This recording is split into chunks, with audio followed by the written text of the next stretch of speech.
Okay, we started recording.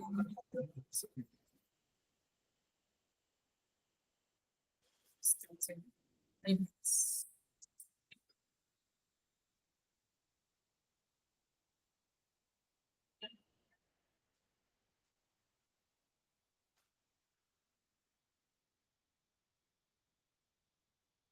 Counting down. Yeah, we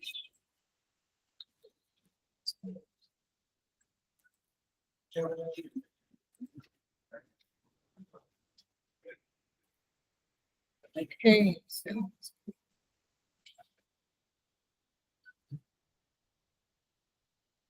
And we have started. Hello, everyone, and good evening. Welcome to this month's edition of the Love Foundation's online fertility seminar. This is the month of May. And this month, we are talking about improving egg health. Someone has joined in. Welcome, Atin. Thank you for joining us. We'll just dilly-dally for a few minutes so that we can get a few more people to join. So welcome. I just introduced, this is Love Foundation's online fertility seminar. We have this every month. This is the month of May. We treat different topics every month. And this month we are talking about improving egg health, improving egg health, improving egg health. So we are looking at this from the perspective of what you can do to improve the quality of eggs that you have as a woman. So this particular topic is specific for women, but it's important for men to also at least get involved, hear about it, get information, and probably educate their partners or be part of the process of helping their partners improve the quality of their eggs, especially if they're trying to conceive. So welcome. Welcome. Don't mind me, I'm still dilly for a little bit to see if we have a few more people join us, but we'll just go ahead. So my name is Dr. Uju Eze, also known as Dr. Love, and this is Love Foundation. Love Foundation is a fertility support organization based here in Port Harcourt, Rivers State, as our headquarters, but having expressions across the nation with followers across our social media handles. We are into fertility awareness creation, education, and providing support for those on their fertility journey. Education is like what you're doing now, teaching in seminars, giving fertility tips across our social media handles, having our support group meetings, and having live programs where we host people and then talk about fertility and reproductive health. Our fertility counseling program is one of our keystone programs or projects where we discuss with couples or individuals who are on their fertility journey, trying to conceive, and just guiding them through the journey, through their processes. Then for our fertility treatment support, provide support for those who are already in treatment. We give good referrals for those who are trying to find a place to have their treatments done. And then we also provide some kind of aids for those who want to go through their treatment but may not be able to do it with their own totally. So these are the scope of things that we do. So once again, welcome everybody. Yeah, we have one more person joining us and we will just go on. Thank you, Shade, for joining us. Welcome. Remember that you can place your comments in the comment box. So just send in your messages. It would be nice for you to say hi and probably tell us where you are joining us from, what part of the world you're joining us from, what part of the nation you're joining us from. So just say hi in the chat box. Say hi in the chat box and tell us where you're joining from. Just say hi in the chat box and tell us where you are joining from so that we know those who are with us. It will help us also know that you can hear us and see us, and then we'll just get on it. So thank you for those that have joined, and a big welcome once again. So we'll get right into today's topic. Today we are talking about improving egg health. Improving egg health. Welcome, Favor. Thank you for joining us. Again, remember, click on the message icon at the lower right of your screen and say hi. Tell us where you're coming from. Just say hi. I'm joining from Lagos, Port Harcourt, Owerri, Abuja, wherever you're joining from, the UK. Just put something on the chat box so that we know that you are here with us and that you can see us and hear us. Okay, so we'll just continue. Improving egg health is our topic for discussion today, and we'll just go through it. Under this topic, we'll be looking at these outlines. Okay, we're looking at egg health and its determinants, what makes egg healthy, or how we know that egg is healthy, what is egg health. These are the things that we are going to look at first of all. After that, we'll delve into causes of poor egg health, causes of poor egg health and its implications. What happens when the quality of eggs is not as we want it to be? You can see this egg is sad and about to cry because it's not healthy. So we look at what makes egg to be not healthy or not as at top-notch quality that we would want, and what are the implications of this? What does it mean for the individual? What does it mean for the conception process, pregnancy process, and all of that? And then we'll not just talk about the problems, we'll also take a few minutes to talk about the steps to improve egg health. I think that's the most important aspect of today's lecture. Outside talking about the problems, we want to see how to solve these problems. So these are the things that we'll be talking around today. So just sit back and enjoy the lecture. Okay. All right. So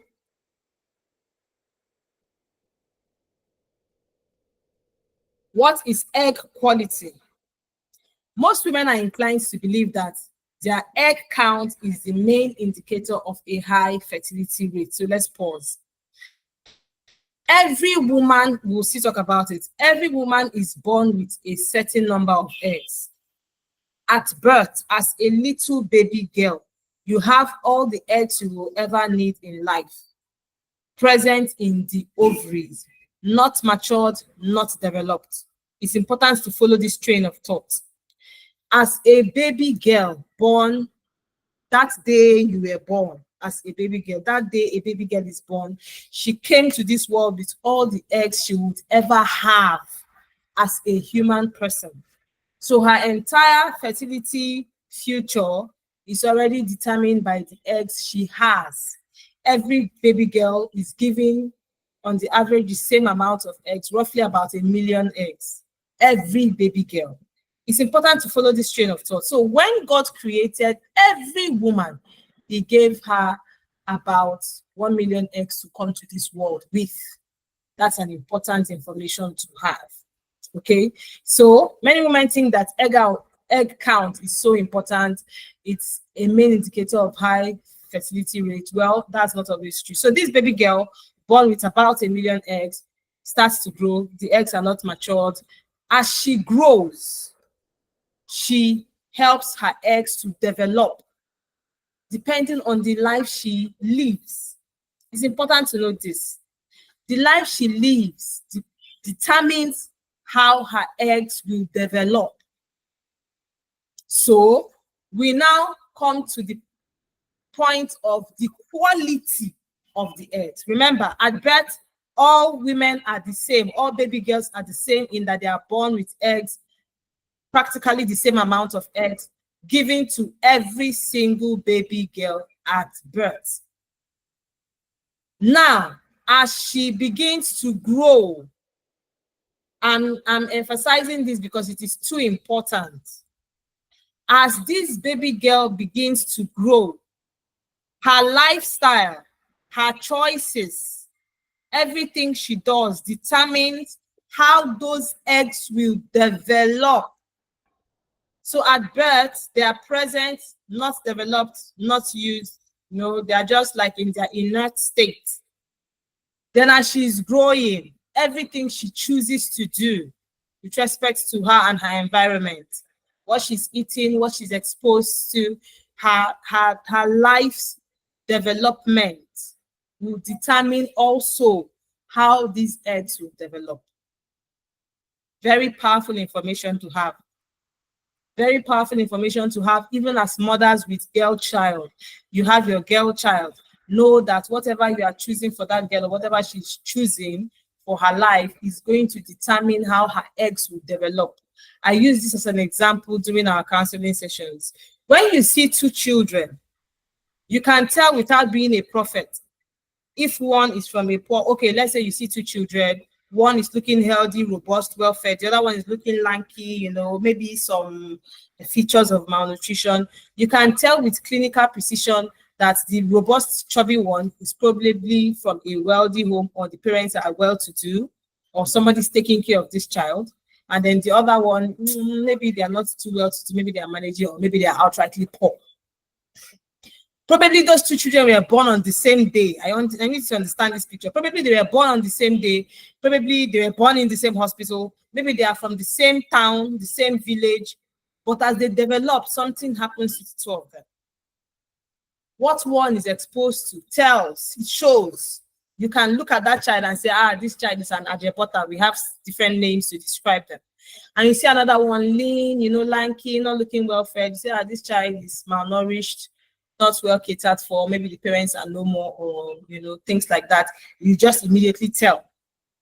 All right. So it's important to understand that our contribution to development is what determines the quality of the egg. So the quality of the egg is more important than the quantity. We already see that the quantity is practically the same for every girl child. As you are born, as a girl, you have all your eggs given to you at birth. This immediately tells you that there is nothing you can do about egg quantity. Nothing. There is nothing you can do about egg quantity. The only thing you can do something about is egg quality. So, contrary to popular belief, however, it is actually the egg quality that has the most impact. Egg quality in reproduction refers to the genetic and structural viability of a woman's egg, specifically their ability to be fertilized and to develop into healthy embryos. So we already know how fertilization, or how pregnancy happens. Sperm cells enter into the fallopian tubes, fertilize the eggs if they are present, and then these eggs develop to become embryos, which eventually forms a healthy baby if everything goes well. So the egg's ability to be fertilized and to develop into a healthy embryo or healthy embryos is what egg quality is about. It refers to whether an egg has the necessary number of chromosomes and the capacity to successfully fuse with sperm and leads to a viable pregnancy. So we are talking about what now? We are talking about the genetics of that egg, the genes of that egg. Does it have complete chromosomes, like this point has stated? And if it is completely healthy, is it able to successfully fuse with sperm cells and then lead to a viable pregnancy? So a healthy egg contributes to the development of a healthy embryo. Obviously, that's just self-explanatory. That is more likely to successfully implant in the uterus. All these are the qualities of the egg. So we say an egg is healthy, okay, if it is able to be fertilized, that is, it can attract sperm cells, and fuse properly with the sperm cells and begin to form an embryo and still be able to implant in the uterus. Okay, this is what a good quality egg is. A good quality egg is the egg that has its chromosomes complete. It has the structural ability to attract sperm cells, fuse to them, form a healthy embryo, and have the capacity to implant in the uterus. That is what a good quality egg is. If an egg does not contain these characteristics, we say it is not a good quality egg. It is not healthy. It is not a healthy egg, or they are not healthy eggs. All right, it's important to note that. And the last point tells us what we have said in the beginning. A woman is born with all the eggs she would need in her lifetime. So the quantity cannot be increased, but the quality is what is in our hand. So I want us to look at different images of various ova. Clinically, we call them ova, but yes, it is egg. So this is a beautiful, healthy egg. This is a beautiful, healthy egg, as we can see. Okay, it's a beautiful, healthy egg. It looks very lovely. Okay, you can see it, the fluids, that is the albumin all around it, and the yolk. Yeah, so even human beings, their eggs have the yolk component and the albumin component. That is like the egg white.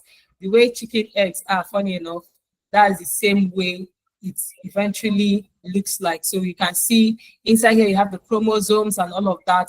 Then you have the egg white component, kind of.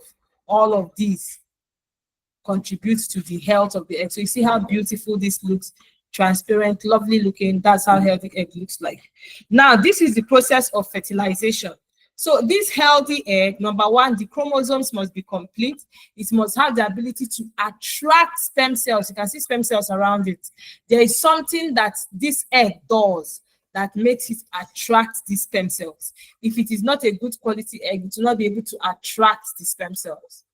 Now, after attracting the sperm cells, it has the ability for the sperm cells to fertilize it, okay? So you have seen the process of fertilization. One sperm cell has succeeded in penetrating the egg and is fusing to the nucleus, that's the yolk, what we call yolk, but it's the nucleus of the egg, which contains the chromosomes. So the chromosomes from the sperm cells will combine with the chromosomes of this egg, and they will form an embryo. This is it. So embryo has been formed, and it begins to divide. It divides into 2, then into 4, then into 6, then into 8, then into 16, then into 32. This is a healthy appearance of the fertilization process. So it becomes this plenty number. They just keep developing from the ova to the blastocyst to the morula, and then eventually it implants in the uterus and continues to develop until it becomes a baby. So this is a good, healthy process. This is an unhealthy process. You can see this. This particular one is an unhealthy process. You can see this one is a healthy process now. The egg here has been fertilized. It is dividing, all right? You know, the nucleus is dividing, multiplying to become something like this one now. Okay, but in this case, you can see that there is fragmentation. It's as if part of the nucleus is breaking down. It doesn't have the capacity to continue to multiply. You can see that for yourself. Okay? It doesn't have the capacity to continue to multiply. You can see this. Okay? You can see this. It's not multiplying. It's as if it's breaking down. You understand? Like it's just dissolving within itself. So this fertilization process, fertilization occurred quite all right, but the development to an embryo fails because we now have fragmentation. This is an abnormal development. This is a healthy development. Same as this is a healthy development. This is an abnormal, unhealthy development. And many times the culprit is the egg. Last month, we said the sperm can also be the culprit. So when it comes to this point, it could either be the sperm cells that is causing this poor development, or the egg itself that's causing poor development. But today we are focused on the egg. So when this fusion takes place and the cells are supposed to divide and continue to grow to be a baby, we see this happening, this fragmentation. That tells us that this fertilization process failed. At this point, some women have already started feeling some symptoms. Once there is fusion, once this happens, once there is fusion with the egg, something happens in the body. And the woman can start feeling some strange feelings, funny symptoms, small symptoms. Her body is just different. So she begins to feel like maybe she's pregnant too. And rather than growing to this point and implanting, things like this happen. And the entire process is terminated. And then a woman who maybe has even missed her period for a few days, eventually this cannot progress. And then the pregnancy is foiled and she eventually bleeds and that pregnancy is gone. This is what happens that make them say IVF has failed. Okay, so it has fertilized during the process of IVF. It has grown to a certain stage. They have transferred into the woman's uterus, and then suddenly, something like this happens because the egg's quality originally was not good, was not at its best, was not healthy. This is why the quality of the cells is the most important factor to consider when trying to achieve pregnancy. However you want to achieve pregnancy, whether you're trying to achieve pregnancy spontaneously or you're trying to achieve pregnancy through assisted means like IVF and all that, surrogacy, donor cycle, whatever it is, the quality of the egg is key. Just like the quality of the sperm cells too. It is key to the success of a pregnancy. It's not only the hospital you used or the facilities there or whatever high-tech equipment they have. If the quality of the cell is compromised, there's nothing we can do. Okay, so these are the things that make for healthy or unhealthy eggs, which eventually leads to healthy or unhealthy pregnancies. So what are the things that determines the quality of an egg? Determinants of egg quality. Number one is age. I will not lie to you. Age is very, very, very, very important. Age is very, very important for the woman. Egg quality naturally begins to decline with age, starting around age 24. This might be a shocker, but it's true. So at age 24, the maturity of the eggs begin to mature at puberty. Okay, once a girl attains puberty, what we call menarche, her period starts, the eggs begin to develop. And that development peaks at age 24 and begins to decline. I hope it makes sense. It peaks at age 24 and of course begins to decline. Gradually, it becomes more pronounced in the late 30s and in the 40s. Okay, so that is the natural progression for the eggs quality. It peaks at 24, begins to decline. The decline or the impact on the quality is worsened at ages 30 to 40. We can trace this to the number 2 point, which is the lifestyle. Funny enough, these practices like smoking, alcohol consumption, exposure to toxins, all impact egg quality negatively. Why? They are chemicals and they produce materials, toxins that tamper with the chromosomal structure of the egg. This is how it damages eggs.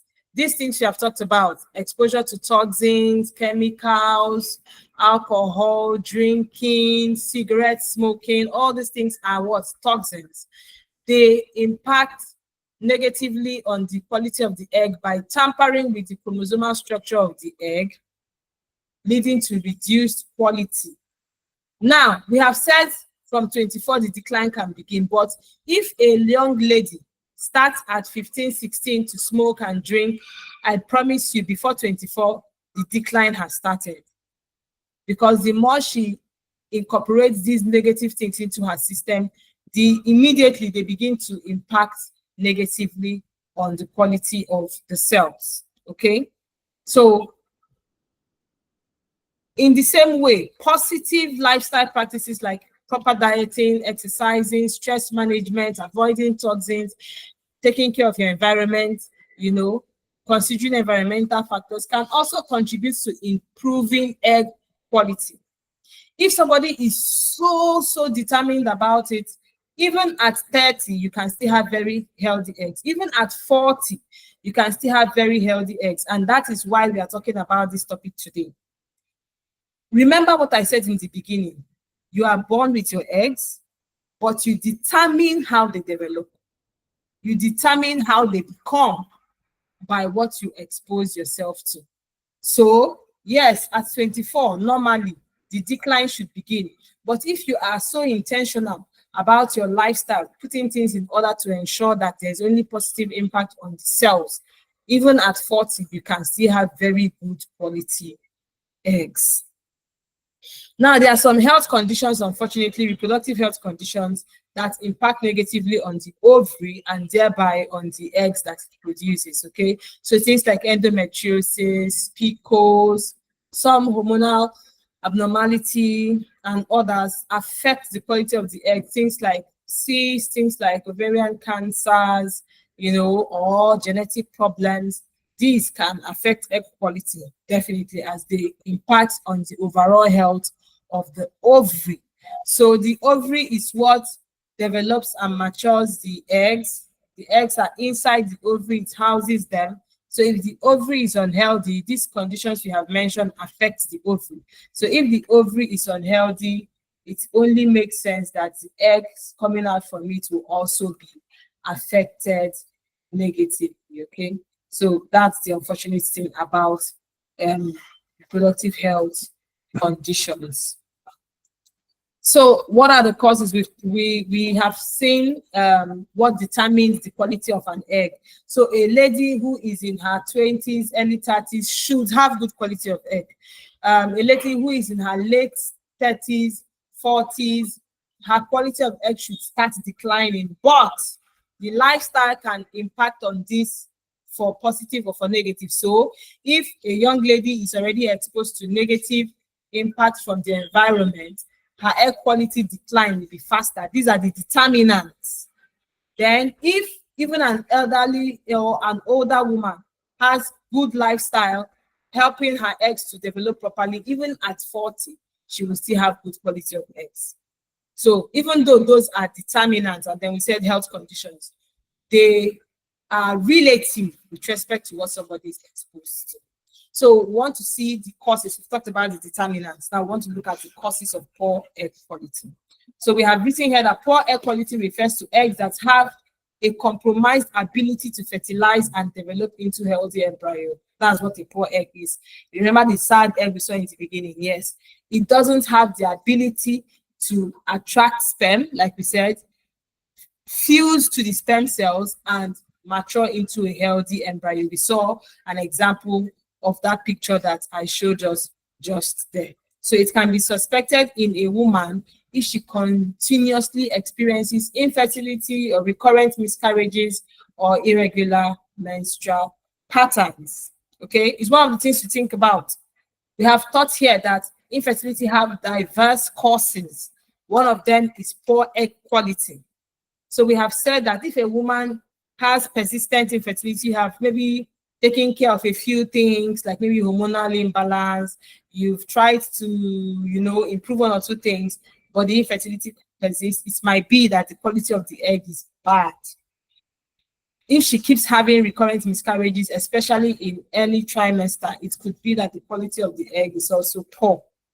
If she has repeated irregular menstrual pattern, could also be as a result of the poor quality of the egg. So these causes, the things that actually cause this poor egg quality at the age, we said it naturally, they decline. After 35, we should have a dive, okay? A dive in the quality of the egg. So age is one of the factors. But we have said here again that this progression can be slowed by healthy lifestyle and supplements, or hastened by poor lifestyle choices. We have made that clear already. We have seen situations where people are going for IVF. I've seen a real life situation. Someone is going for IVF, she's somewhere around 45, and they're telling her, well, your chances are not so great, so we recommend you do straight out donor cycle, or you do the 50-50. So 50-50 is a situation where you take some of the patient's eggs and some of a donor's eggs, fertilize all of them, and the one with the best quality you transfer, or you transfer into the uterus. And then eggs were collected from a donor and then from the patient, fertilized, and believe it or not, the woman's eggs came out healthier. They were grade A eggs, grade A quality embryos. Why that of the donor, who is a very much younger version, or a younger person, had like grade C quality embryos? Of course, they transferred the woman's embryos to her. So it's not only about age, it's about lifestyle as well. So cost of poor air quality, it declines with age, but there is a but. The lifestyle determines whether this is absolutely true or not for the individual. All right. So the second thing that can cause poor egg quality are things like genetic factors. Okay, genetic factors can be a problem to the quality of the egg. So things like chromosomal abnormalities contribute to the decline in the quality of the egg. There's nothing anybody can do about this. If somebody has a genetic problem, a chromosomal abnormality, maybe they were born with incomplete genes, the eggs carry that incomplete genes. We have things like Down syndrome, Klinefelter syndrome, those chromosomal diseases. They can also impact on the quality of the eggs by altering the chromosomal numbers of the egg. So that's a genetic problem. Another cause are hormonal disorders. Hormonal disorders. So we have written here that the intricate balance of hormones is responsible for the development and maturation of the follicles. Okay? The eggs don't just decide on their own to mature and develop and be released. No. They are a function of hormones. They are a function of hormones. They are a function of hormones. That means that the balance of the hormones help the eggs to mature better. We have hormones like the follicle stimulating hormone, the estrogen, the luteinizing hormone, progesterone. All those ones contribute towards the development of the egg and brings about their quality. So when we have imbalances in the hormones, it's a challenge for the eggs, okay, and they probably might not mature properly. So when this balance is tampered with, the resultant effect is poor egg development. The two major hormones that play a role in the development of the eggs in the ovary are the follicle stimulating hormone and then the AMH, anti-Mullerian hormone. These talk about the ovarian reserve and then their ability to mature, that is the follicles. But the things that other hormones that ensure these ones function properly are things like estrogen, LH, and progesterone. But the two major hormones that are directly responsible for maturation of follicles are the FSH and the AMH. Now, if you are doing a hormonal profile, and you see FSH very high is anything above 9, 10, 12. When you start seeing FSH of 15 and above, then something is wrong with the eggs. Something is wrong with the eggs. If you have high FSH level, then the egg quality is compromised. Okay? It also means there is a compromise with the ovaries as well. Either they are not able to release the egg. So it's as if the body is increasing the quantity of the FSH to work harder. That's what it means. So once you have high FSH, there is compromise with egg quality or ovarian function. Okay? Then for the AMH, if you have low AMH, that is the anti-Mullerian hormone, if the AMH is less than 3, we have a problem. All right? Because it tells us that the ovarian reserve is low.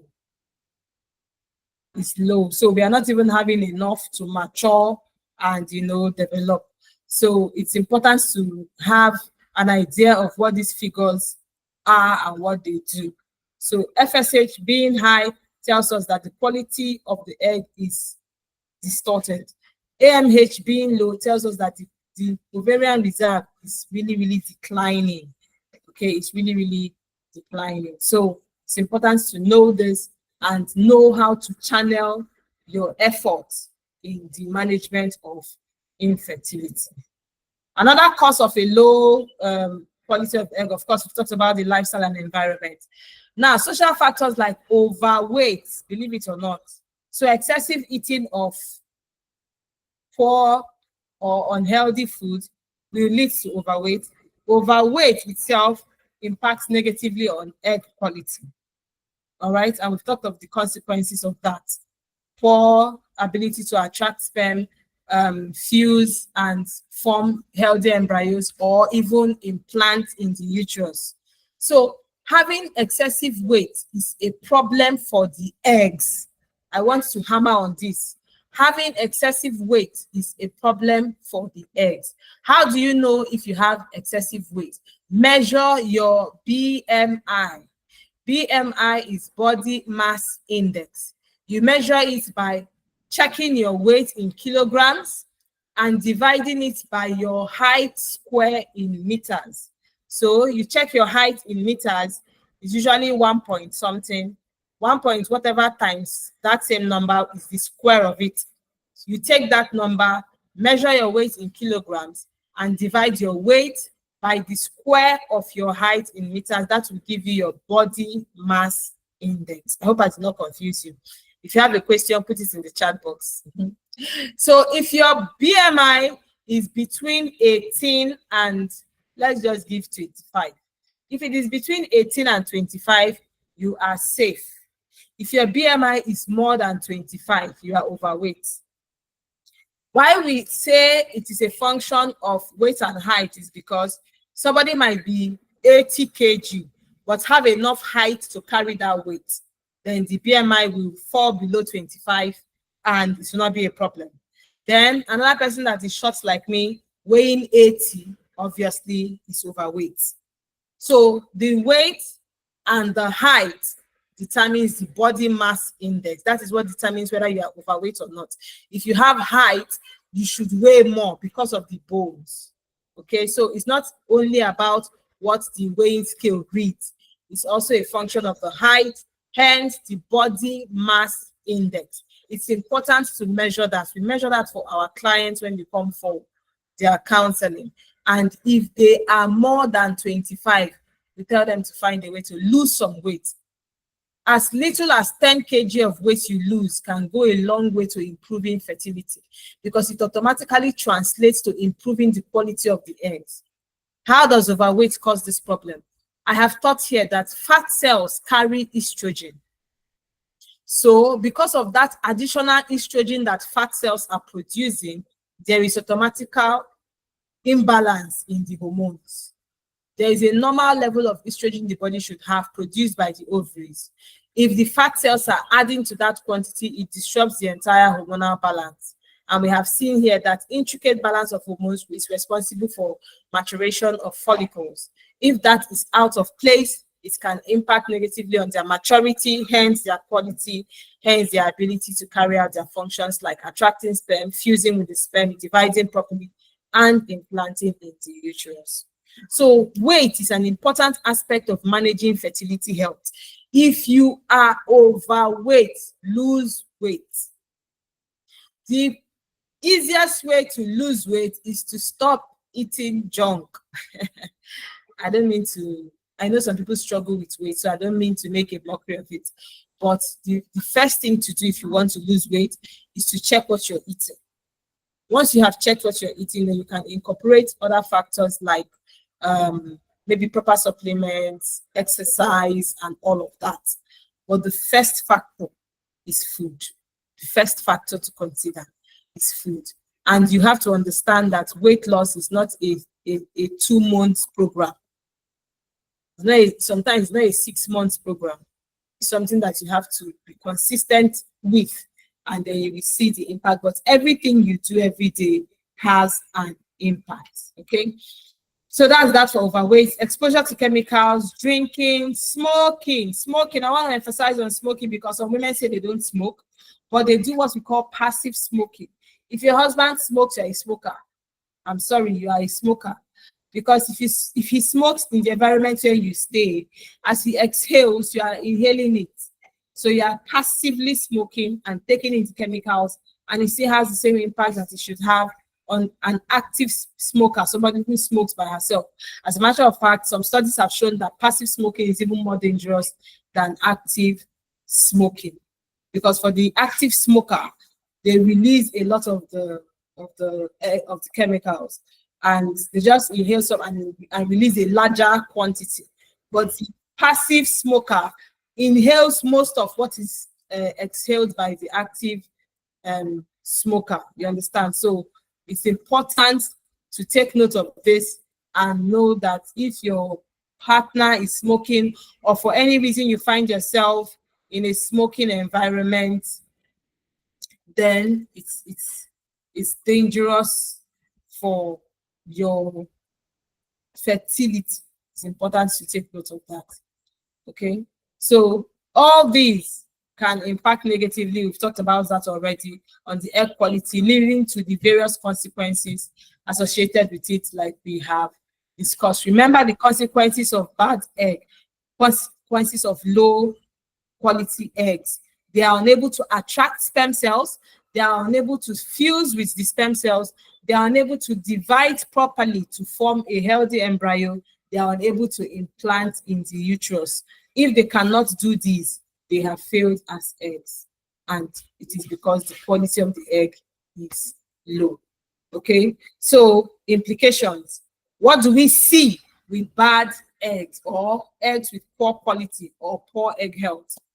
Poor egg health can have several negative consequences, primarily impacting fertility and the potential for a healthy pregnancy.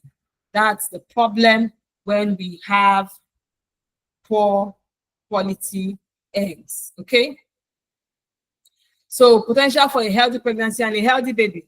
Implications are manifested as one, infertility. They have mentioned that the quality of the egg determines whether it can attract viable sperm cells to form embryos. While this is not the only factor contributing to successful achievement of pregnancy, it is a vital one, very vital for that matter, very, very vital. So poor egg quality rather can lead to infertility. Recurrent miscarriages. If by the strength of the sperm cell and other factors, a poor quality egg is fertilized, the embryo can still be compromised because of the egg quality. Okay, so you see the picture we showed before. The fertilization took place, maybe the sperm was very healthy, took place, it has even started dividing. If it was IVF, they probably have even transferred, and then maybe by some stroke of fate, the embryo formed and implantation took place, and we saw pregnancy test positive. Because of that poor quality egg, that baby can still fail to mature. There's a point it will get to in its development. Like I said in the beginning, there's a point it will get to in the development, it will not have the strength to carry it. And it can now manifest as a miscarriage, where the embryo is unable to mature, majorly due to chromosomal abnormality. This kind of miscarriage is usually seen in the early stages of pregnancy. So another thing that can be a result of poor egg health are recurrent miscarriages.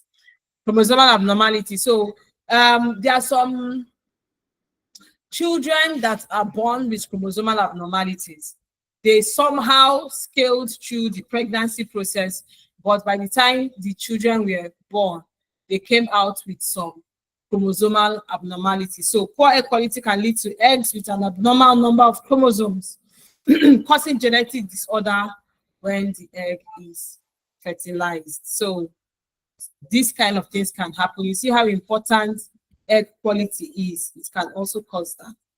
Another implication or result of poor egg health is irregular menstrual patterns, right? So we said that poor egg health can be as a result of aberration in the hormones. So when we have hormonal derangement, it will affect the quality of the egg. This can also show as irregular menstrual patterns, okay? So it can cause the menstrual cycle to fluctuate. Sometimes you have very late cycles, sometimes you have very early cycles, sometimes you have absent cycles. It is also a pointer to poor egg health, okay? Poor response to fertility treatment. So you've treated all sorts of things, you've taken treatments, and the more you treat and try pregnancy or try to achieve pregnancy, it doesn't just happen. Okay, we've said that before. People do all sorts of things, get all kinds of treatments. They are taking different drugs, you know, they are taking Clomid, they are doing this or doing that. Some people have gone as far as taking treatments like IUI or IVF, you know, and despite all of that, you still are not able to achieve pregnancy. It is poor response to fertility treatment. The underlying factor can be because of a poor egg quality. Okay, so even when eggs are retrieved or stimulated, like we do when we take Clomid or during the process of IVF, the procedure can still fail, and you see the outcome as negative. Why? Because the egg itself was not good. Impact of poor quality egg, abnormal hormone levels. We have explained here how that happens. So due to poor ovarian function, poor egg quality can lead to abnormal hormonal levels. You see it as very high FSH, I've said that before, and LH, sometimes low borderline estrogen level. You know, when you see things like that, you know that the quality of the egg is compromised. FSH is high, LH is high, estrogen is either low or just borderline low, but something is wrong with the quality of the egg. Okay, so it's important to know how to tie all those things together and make sense out of it, make sense out of that fertility challenge by knowing what everything means. So to the main reason why we have gathered here, how do we improve quality of egg? How do we improve egg quality? That is the important thing we need to discuss. I think everybody that wants to join should have joined now. So let me make this a large screen. Sorry, I'll just run to it. Okay. Steps to improving egg quality. This is important, so I want everybody to see it well. So with all that has been said, the most important information required for you is how to improve the quality of eggs. We must recall that nothing can be done about the quantity of eggs a woman has. There is a pidgin proverb that anytime when you wake up, 9 be your morning. Anytime when you wake up, 9 be your morning. Nothing can be done about the quantity of eggs. If you are joining this lecture, this is the first time you are hearing anything about quality of egg, and you are already 38, This is the time to begin. The eggs that have been depleted, I hope you know that every month we lose eggs as women. As a matter of fact, it is said that by the time a woman is like in her 40s, late 30s, 40s, her eggs might be less than 400,000 from 1 million. We don't start releasing them until puberty. Remember that once your period starts as a young girl, some people start at 12, some at 13, some at 10, you know. From then, you start losing the eggs, losing the quantities. They start going out.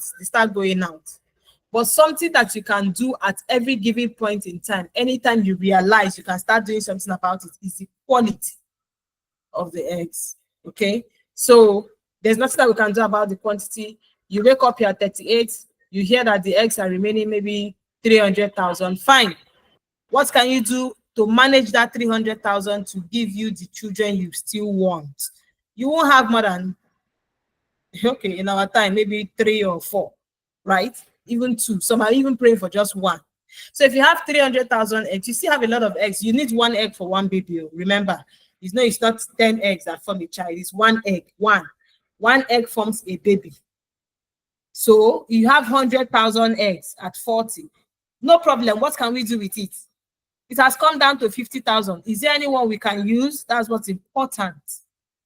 So nothing can be done about the quantity, but we can certainly do our best to ensure that whatever is left is of the best quality it can be. So these are the steps to take to improve egg quality. 1, healthy diet. So remember my example in the beginning. 2 children born the same day from the same village at the same time, grew up in the same town, one in a wealthy home, the other one in a poor home. Okay, so you look at 2 of them, you can say, this child is in a wealthy place, is eating well. This child is not in a wealthy home, he or she is not eating well. So let's assume in this story, the parents of the robust child looks at this child looking all scrawny and everything and say, sure, let's adopt this child. And tell the parents, I want to adopt this your baby. I like this child. It's the same age with my child, so that they will be like friends and siblings. And the parents say, thank you, thank God, oh, God bless you, carry. And he adopts that child, bathes the child, clean up the child. Do you think you know that child in 1 year? That's what we are talking about here. In 1 year, just 1 year, that child's life would have changed. The appearance, that scrawny, probably kwashiorkor child's life, appearance, everything, health will change dramatically in 1 year if the child moves to start living with the wealthy people that will feed him well and take care of him properly. It's the same thing we are talking about with the eggs. Anytime you realize it, start then. There is still hope for you to salvage some eggs. It's possible. Even if you go to hospital, they will only advise you that usually at 40, the eggs quality have reduced. But and they even know that because of even social factors as an adult, as you are growing, you are exposed to more toxins, you are probably exposed to drinking and smoking and chemicals. So there are things that have depleted the egg. But if you take time, and I tell people this, you want to go for any fertility treatment, the first thing you should do is take time to improve your egg quality. Take time to improve your system. Take time to improve your body by changing a few things. Manage stress, eat right, avoid toxins. These 3 things are so powerful. And if you start doing them from today, give yourself 6 months, you will see the difference in the quality of those cells. So number 1 is a healthy diet. Prioritize a healthy diet rich in antioxidants. What do antioxidants do? They reduce oxidative stress, take out, toxins from the system or around the cells, and give them an environment where they can develop properly. That's what antioxidants will do. Folate will ensure that the chromosomes are developing properly, the DNA are not fragmenting, the eggs are healthy. That's what folate will do. Omega-3 fatty acids will ensure that it has enough energy to do all this work we are talking about. Do you understand? Antioxidants, folate, omega-3 fatty acids, These are the key things that we want for egg quality. You find them in green leafy vegetables, that's for folate, walnuts for omega-3, cashew nuts, almond nuts, tiger nuts, whole grains, chia seeds, antioxidants, flax seeds, oily fish like your tuna, mackerel, sardines, very rich in omega-3 fatty acids. Avocado, very, very, very, very rich. Avocados are like the grail message for fertility for women. Avocados are very rich in very, very high content of omega-3 fatty acids in them. So fruits like blueberries, strawberries, apples, pomegranates, grapes, these are the end of fruits, are very rich in antioxidants. Legumes are also rich in your folate. Your lean meat will give you your folate as well, and some omega-3 fatty acids. Your low carb diet, so whole grains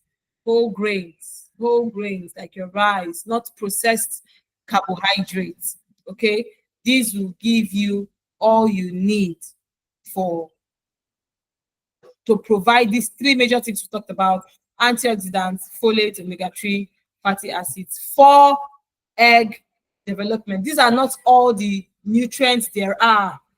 Please take note, these are not all the nutrients there are, but these ones are very, very vital. Sorry, I think somebody just joined us. Let me check. These ones are very, very vital for development of the egg or the quality of egg. Okay. Proper stress management. Proper stress management or proper management of stress levels help reduce inflammatory process in the body. So let's explain what happens during stress. During stress, the body releases what we call cortisol. Cortisol is an inflammatory hormone. Okay, it causes swelling and redness and all those inflammation, Thank you very much. inflammatory processes. How you doing? Okay, Thank you. please mute. I'm really learning from the. Thank you, but please help us to mute your mic. We'll take comments after the lectures, please. Thank you very much. Thank you. We appreciate your comments. Thanks. Lecture. So this can be done by one, incorporating adequate sleep each night in our routine. 7 to 8 hours of sleep every night is key for stress management. Okay, then other healthy practices like moderate intensity exercises. This helps to reduce our body mass index. Okay, the BMI we talked about earlier.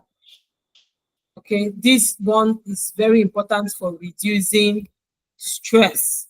All right, other things like meditation is very important to reduce stress, the tension, anxiety, pressure.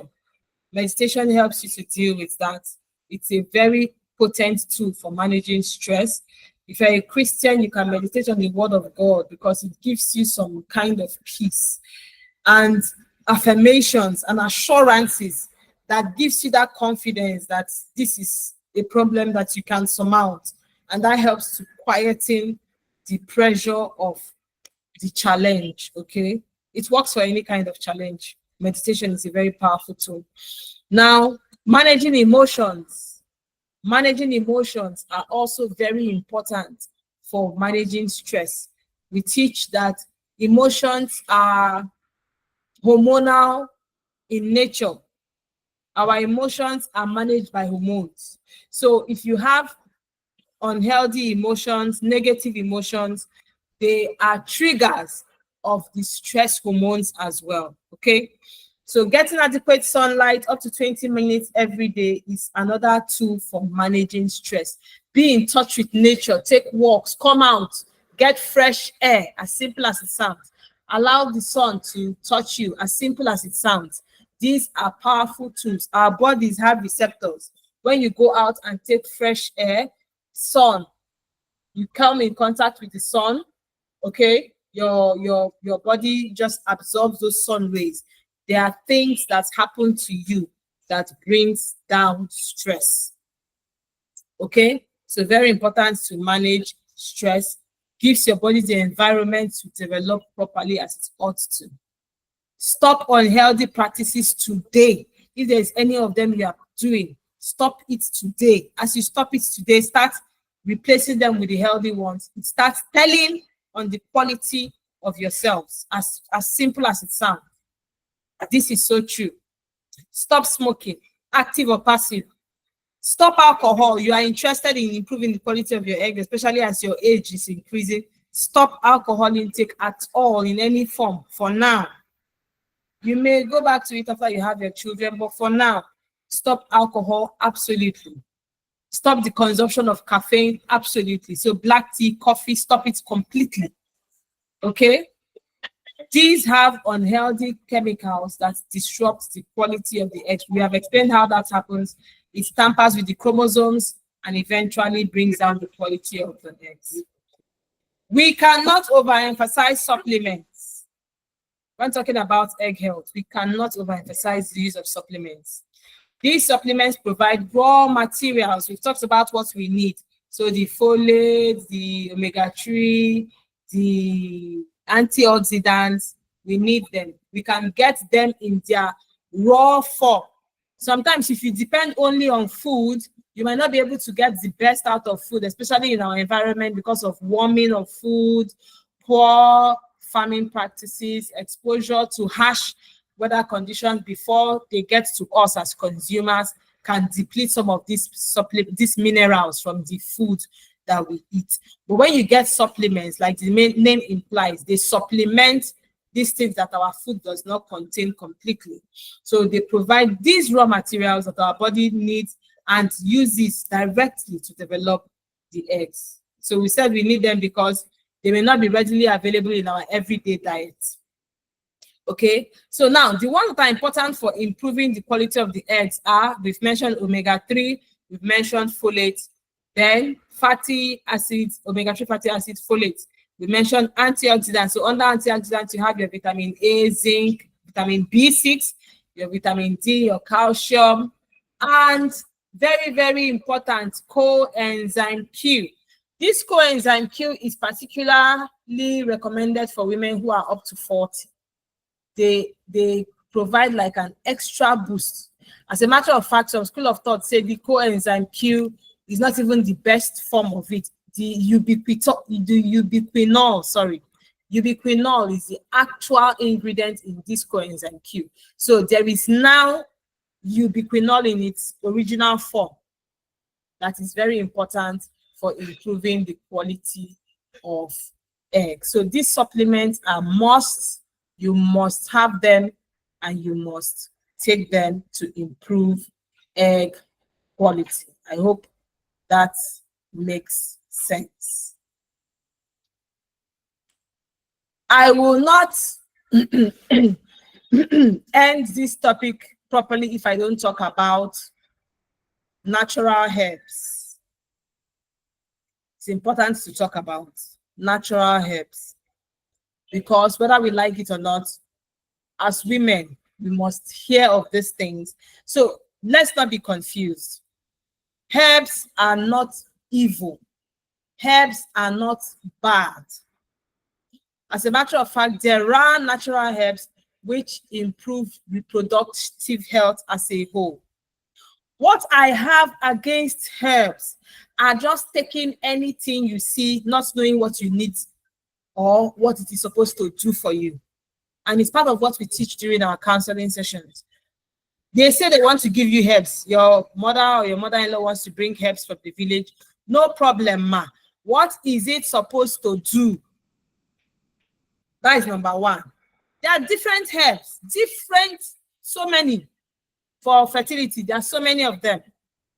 What is it supposed to do? Number one, is it balancing hormone? Is it taking care of infection? Is it acting as a detoxifier?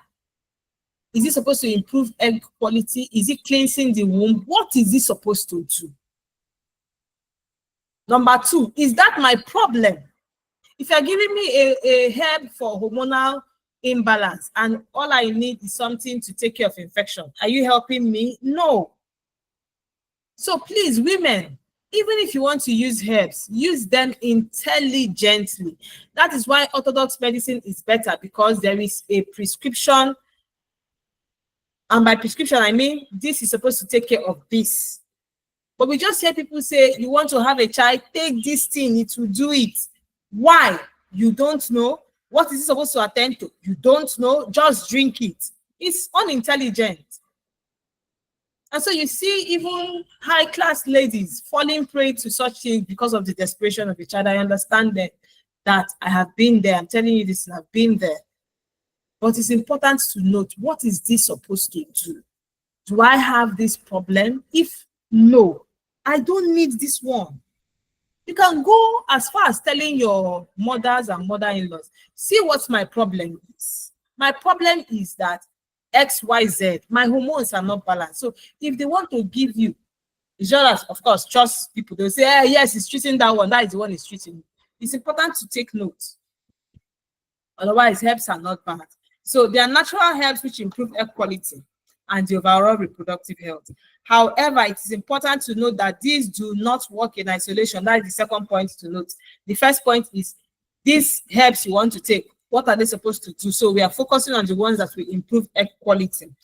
Then note that they will not solve all your problems. No, we use them alongside other fertility boosting plans. Like we talked about lifestyle modification. We talked about the use of supplements. We talked about diet and stress management. These are important to incorporate with whatever herbs you want to take, if it is important for taking care of a reproductive challenge that you have.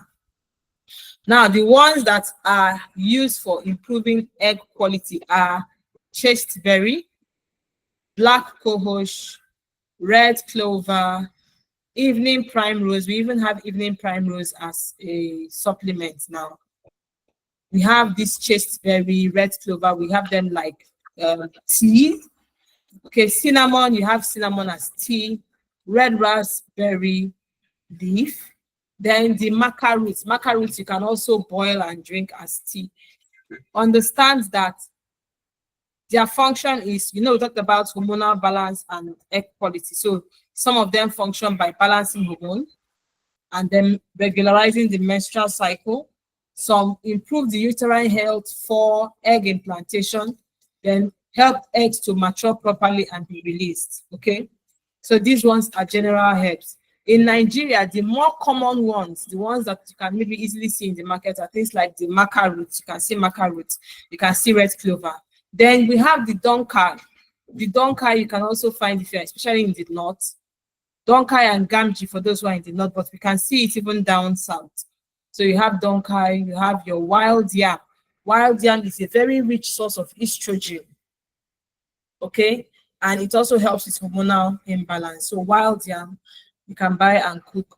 And then I have mentioned gamji already. Take notes that you may not need to take all these supplements and herbs. Just drink all of them. No. That is why the next point I'm going to mention is the most important point of all. This one I'm going to talk about next is the most important point of all. Take note that these ones I have shared here are majorly for improving egg quality. There are so many other types of herbs, okay, for different things. Herbs for fibroid, herbs for hormonal imbalance, herbs for cleansing the womb, Ajun Bise, the banana, native banana, things like that.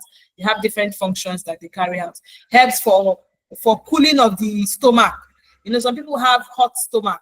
You might have heard something like that. For people who have hot stomach or hot womb, there are herbs for cooling that. There are different herbs for different things. It's important to use your intelligence to know what you need. And the truth is, once you apply what you need, you will get the results. You will get the results. So, but what is the most important point I'm talking about? Consult with a fertility specialist. In our fertility talk show, in the first episode, our guest said something that's so powerful. She's here with us. Mrs. Deborah Oyewole. So powerful. You don't need to know everything. You cannot even know everything. There are people who have done the work for you already. consult with them. You have fertility specialists. Don't take what your friends said or what somebody said, maybe your church member or your mom, if she's not a healthcare practitioner, you know, or things like that. Find people who have this grace. They have studied, they have learned. Consult with them. It is what ties everything together, because they will work with you and your results to know what you need. We are talking about egg health here. Okay? We are talking about egg health. Now, from the results, you might not be able to interpret your result to know that it's even egg health or egg quality that is your problem. So you need somebody to do that for. If they have checked and they say, okay, quality of egg is the problem, these and these are the things we think we need. But you know, they are doing it alongside other conditions. Because we have mentioned supplements here. There are some supplements you should not take if you have fibroids. There are some supplements you should not take a certain dose if you have maybe hormonal imbalance and things like that. This is where your specialist comes in. Otherwise, you might be worsening your condition by just blindly taking anything they recommend for you. Work with a fertility specialist, a counselor, a gynecologist, a fertility expert. Work with somebody. Don't do it alone. Don't do it alone. Even though we have focused on the egg health in this seminar, there are other aspects of the reproductive system. A fertility specialist will look at every aspect of the reproductive system and decide with and for you what is most essential, which supplements will do you best, which herb can you incorporate. There are some conditions that don't combine with certain supplements mentioned. Okay, so aside from improving egg quality, other coexisting conditions need to be managed properly and alongside. So you will synergize everything to produce positive outcomes. This is the missing link for a lot of people. All these things I've mentioned, they have it as scattered information. But you need somebody to work with you to put everything together and get you close to your results. Don't manage infertility alone. You can't know too much. Don't manage infertility alone. And I have ended this by saying only the psychological benefit. Yesterday we talked about infertility and the mental health, the impact, okay, and how it happens. Just that psychological benefit of knowing that someone is with you on this journey is itself its own treatment. So don't do infertility alone. There are people who are out there willing and ready to assist you on this journey. So keep your eggs healthy. Keep your eggs healthy. Thank you very much. God bless you. Only Favor told us where she's from. Thank you very much, Madam Favor, for chatting us and telling us thank you. Okay, so we have some questions from the WhatsApp platform. I will just see if I can take them. Okay,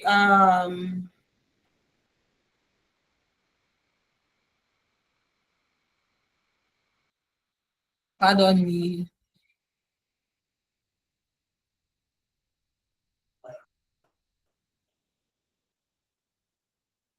So someone has asked questions here. Mrs. Tower said, thank you so much.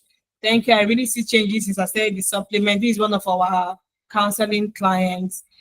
People who have early menopause or high prolactin, can the egg still improve? Now, someone with menopause, do they still have eggs? So somebody said, what are the supplements? So this is what is wrong.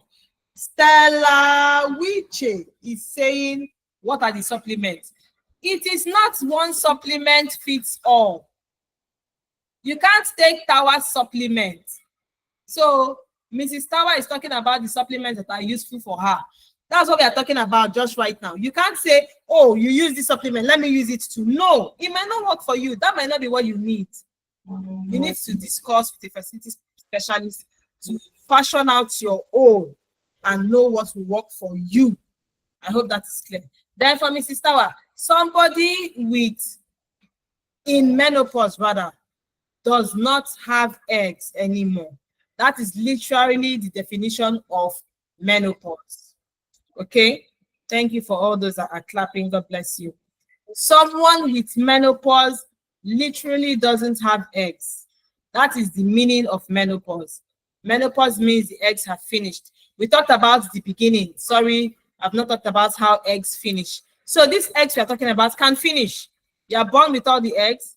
They keep depleting. They keep depleting. Remember I said you are 40 and suddenly you realize your eggs are remaining 50,000 and then they keep depleting. They keep reducing in number, 50,000, 20,000, 10,000, 5,000, 1,000, and case closed, eggs have finished. When a woman's eggs finishes, she has entered what we call menopause. So once a woman is in menopause, she no longer has eggs. The brain tells the womb, no more need for period. It is not the eggs that bring the period, but the presence of the eggs brings the period. So when the eggs finish, the brain tells the womb that there's no more need for any menses again, periods, there's no more use. So just stop developing. Do you trust? Stay calm. No need for menstruation anymore. Okay, and then the woman gets into menopause. That is the sign that her eggs have finished. So when you are in menopause, you no longer have eggs. Thank you all so much for joining us. This has been very interesting. God bless you. We'll now take questions. We'll just leave a few minutes for questions. If you have questions, there are 3 ways you can interact to send in your questions. You type in the chat box. In case you don't have the chat box in your device, you can call in on 080 37 26 2838. You can call on that number to ask your question, or if you're in the WhatsApp platform, drop your question in the WhatsApp platform. I will see it right here and ask the question and answer as well. But if you want to call in, the number to call is 080 37 26 2838. Call that number and we'll be able to take your question. So we'll just leave a few minutes for questions in case anybody remembers anything they want to ask. The platform is still open till late this night, so we can still take questions. We will have the lecture available in slide form today. Then we'll be able to have it on the website within the week by God's grace. And then this video will also be available on YouTube by tomorrow by God's grace. So we'll give you the information on the WhatsApp platform as all these things are made available. Thank you very much. Remember, okay, a question has come in from Adenle Adeola. She said, please, what is the cause of a sharp bite after ovulation? Very good question. So during ovulation, what actually happens is that the ovaries are maturing the follicles. So the ovary is swelling. Those follicles start out as dots. Their maturation is that they are swelling. They are getting bigger. So as they get bigger and bigger, they actually rupture. That rupture is a tearing of the follicle. You know, the follicle has matured, it has swollen up, and it literally bursts. It is that bursting that you feel as pain on the side where the egg is coming from. So if you feel it on the left side, you know that it is the left ovary that ovulated that month. If you feel it on the right side, you know that it is the right ovary that ovulated that month. So that burst of the ovary out of the egg, out of the ovary is what causes that sharp pain after ovulation. It's not even after, it's the process of ovulation that brings about the pain. Hope that makes sense. Then that inflammation, you feel that inflammatory pain, you know, that busting, it pains for a few, some people 1 day, some people 2 days, and then it calms down and then it ends. So that's what actually happens. That's what actually happens. Yeah. So that's the cause of that pain. Thank you very much, Adeola, for that question. That was a very good question.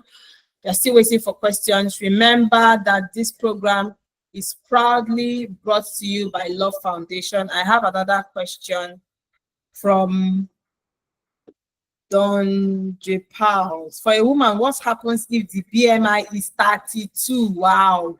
So BMI of 32 is really high. That is obesity. It's not even overweight. This one is not even overweight. This is obesity. And the person must lose weight. You must lose weight. You must lose weight. That's the first step. To improve fertility in a person with BMI of 32, you need to lose some serious weight. While you keep trying though, keep trying. With every reduction in weight, the eggs improve, the fertility health generally improves, and the possibility of pregnancy increases. But BMI of 32 is quite high. It's quite high. If we have more than 30 is obesity. 26 to 30 is overweight. 31 to wherever is obesity. So anything more than 30 is obesity. BMI of 32 is obesity, and the person should lose weight to improve their chances at getting pregnant. Okay. So I was saying that this program is brought to you by Love Foundation, a fertility support organization that is into fertility counseling, fertility education, treatment support, and provision of advanced fertility solutions. Fertility solutions like adoption, surrogacy. We help our clients to make adoption process easy for them, working with the Ministry of Social Welfare and Rehabilitation. Then for those who want to go through surrogacy, we help them provide and manage surrogates. That is part of what we do. We provide referrals for those who want to do IVF, provide donors for those who would need them, both sperm donors and egg donors. Then we do fertility counseling for those who are just starting their journey and they don't know their left from their right. They don't know what to do, what not to do. They just know they want to have children and they don't even know why they are not having them. We do fertility counseling for that. So whatever your fertility need is, Love Foundation is your one-stop shop to have all your needs met. To provide education like this seminar, we have various teachings across all of our social media platforms. We have our blog page on our website. You can go to our website on www.lovefoundation.com. Go to the blog page. You see a lot of the lectures we've had, not all of them, but a lot of the lectures we've had, and you'll be able to read up and learn, read up and learn, read up and learn. Very, very important. Okay, so we still have a few more questions. Please, can someone with PCOS ovulate? Yes. What does it mean for someone with PCOS to have pains for a week before seeing her period? It is probably just premenstrual syndrome. That's not PMS. It's just a symptom that happens before the menses actually comes out. It doesn't happen to only people who have PCOS. It happens to a lot of other people who have what we call premenstrual syndrome.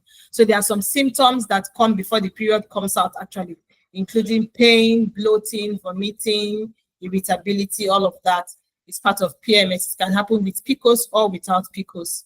So, but with PCOS, people with PCOS do ovulate, they get pregnant. We've brought on this platform a living testimony of somebody with PCOS and has 4 kids. 4 kids. So it's just to learn about the condition, know when you ovulate, and then achieve pregnancy with it. We've counseled people who have PCOS and eventually got pregnant. It's just knowing how to manage it for pregnancy. So that's very, very key. Jesus Baby says, good evening, Dr. Drew. Thank you so much for this information. Please, my question is for someone that her eggs has finished. Is there any hope for having her own child through if or any other way, through it or if or any other way. So, Jesus baby, thank you for your comments. Thank you. We love you. And I appreciate this question. It is important to note that once a woman's egg finishes, it has finished. If it finishes, it has finished. There is no way she can have her own egg giving her baby, but she can be pregnant because nothing happens to the womb. The womb can be there till a woman is 80. The womb can be held till a woman dies. So she can be pregnant even at 50. She can be pregnant. Without eggs, she can be pregnant. Now, under normal circumstances, menopause should happen somewhere around 55, 52 to 55. Because on the average, a woman should menstruate and develop her eggs over 40 years. So if you start your period at 15, you should be entering menopause at 55. If you start your period at 10, you should be entering menopause at 50. That's why sometimes when you go to the hospital, the doctor asks you, when did your period start? It's an important question because they want to know if normally you should have entered menopause. So if you are 50, you started your period at 15, you still have some 5 years before your egg should actually finish. But again, lifestyle, remember, if your lifestyle has not been good, the eggs might have depleted even faster, like we have taught today, you understand? So that's important to take note. So, my dear Jesus baby, if the eggs have finished, they have finished. The woman can get pregnant using donor cycle for IVF.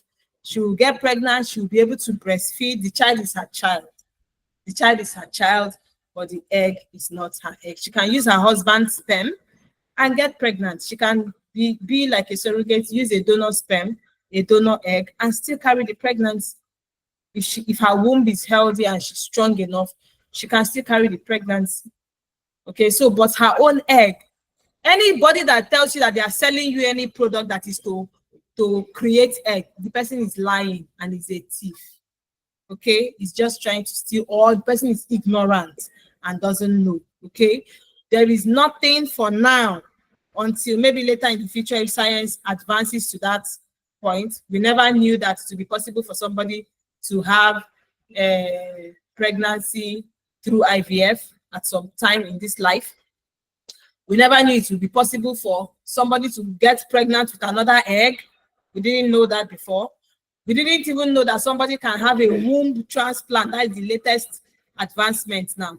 A womb transplant and still get pregnant. We didn't know that before. So maybe tomorrow something will come up, like there are some experimental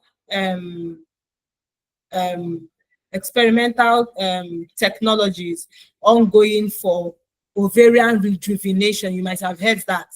We taught it last year in one of our seminars. Ovarian rejuvenation is still in its experimental stages, where they take stem cells, inject it into the ovary to see if the ovary can now grow new cells, like this stem cell technology, you know, like bioengineering, something like that. So for now, it is not happening. They are still experimenting with it. Take stem cells, inject into the ovary to see if the ovary will now grow new cells, but it hasn't become successful. When it becomes successful, we'll be sure you'll hear it from Love Foundation. We'll let you know. But for now, if a woman's egg finishes, they have finished. There's no way she can get pregnant with her own egg. Ella Nnadozie asks, with supplements, healthy eating, exercise, lifestyle changes, how long does it take for egg quality to improve? That's a very, very good question. Powerful question. So the answer is dependent on the damage that has happened. If the damage, and I use damage in inverted commas, if the problem of the egg is something that will take 6 months to solve, it will take 6 months to solve. If it's something that will take 1 year to solve, it will take 1 year to solve. Okay, there is no fixed timeline. But the truth is that immediately you start doing the right things, immediately you will start, the effect starts, the changes begin. Okay, on the average, we stipulate that after 3 months, you should get some improvement. But again, it depends, and other factors can also contribute. Under normal circumstances, we try for first 3 months. If we don't get results, we want to review if there's any other thing that is out of place, and then we try for another 3 months. So we can keep trying 3 months like that. The lowest is 3 months. The lowest is 3 months, but we don't know the highest. The lowest time it can take is 3 months. Medically, some people have had less than 3 months and gotten results. So these things are not cast in stone, okay? But what we recommend medically is that it takes a 90-day cycle for egg quality to improve based on treatment you are giving it, all these things you have mentioned. But if the egg quality was not really compromised and you just do a little improvement, in 1 month you can see results. Okay, and then if the compromise has been a lot, maybe there's an underlying medical condition, you can see that it can take longer. And then consistency of doing these things, using the right things, the right supplements, the right foods, just keep at it. Just keep at it. Like I teach, there is no magic to it as it were. Once the right things are done, and the egg has gotten to that quality that it should get to, it will give results. It will attract sperm, it will fertilize, it will implant, all that to form a healthy baby and bring about a healthy pregnancy. So be encouraged and keep at it. The results will come. That one is sure. Okay. So thank you for that question. That was a very powerful and important question. AUJ says, thank you very much. I'm a Mao, I'm not a sir. If someone with PCOS can get pregnant, what about someone whose spouse has a low sperm count of 5 mil? We taught extensively on low sperm count last month. So if the sperm count is low, that is why, you remember I said that the important thing is working with a fertility specialist. If a woman now spends all her time pursuing her egg quality, unknown to her, the sperm cells are not even functioning, she will not get result, because we need the two to get the result that we want. You understand that now? It's very important to take note of this, and that's a very good question. Thank you very much. So if the sperm is not there, we are not going to get the results we want. Believe it. That's why with a fertility specialist, you are working holistically to get results. They are checking everything. The sperm is number one to be checked at every given point in time. I've taught here that the sperm cell result is only viable for 1 year. If after 1 year we have not gotten pregnant, we need to repeat the sperm analysis to be sure that it is still okay. It could have changed. Okay, so working together with a specialist will help you properly. We want to advocate that if you don't know where to start from, the best place to start from is through our fertility counseling program. That is the first step to take. It will expose you, give you in-depth knowledge. Today we talked only about egg health, but in the counseling session, you get in-depth knowledge on everything you need to know about. Thank you for being there for us. Thank you very much. Amen. Thank you very much. Thank you. So with the counseling program, you get in-depth knowledge of everything you need to know about this fertility journey and be able to incorporate all of them to getting results. Okay, so we encourage you. If you have not gone through our fertility counseling program, you are missing something on your fertility journey. You are missing something crucial to help you on this journey. So reach out to us, inbox us, and we'll be able to set you up for that. I have another question here. It says, someone with prolactin level of 33. Wow. It will be difficult. It will be difficult. With a prolactin level of 33, it will be difficult. That is hyperprolactinemia. It will impact on ovulation and make pregnancy not to happen. It's not impossible, but it will be difficult. This prolactin level is too high. It's too high. Difference between estradiol and AMH hormones. AMH is anti-Mullerian hormone. It is the hormone that talks about the remaining eggs, okay? The ovarian reserve. It tells us an idea of how much eggs you have. Estrogen is the hormone that contributes to the development of the eggs. It's what makes you a woman, the estrogen. It gives you the feminine features It gives you it coordinates other hormones for female reproductive system. So that's the difference between estradiol and AMH. I think we have to stop here. Thank you. Today was very interactive and interesting. Thank you all so much for your questions. I love you all so much. I'm so grateful that you take out time to be part of these meetings. It's important to keep improving our knowledge, because when we know more, we can do more. Thank you once again for your data. Thank you for your time. Thank you for following us. Please, if you have not followed us across our social media handles, do that right away. Look for us on Instagram, it's at Love Foundation. Look for us on Facebook, it is at Love Foundation.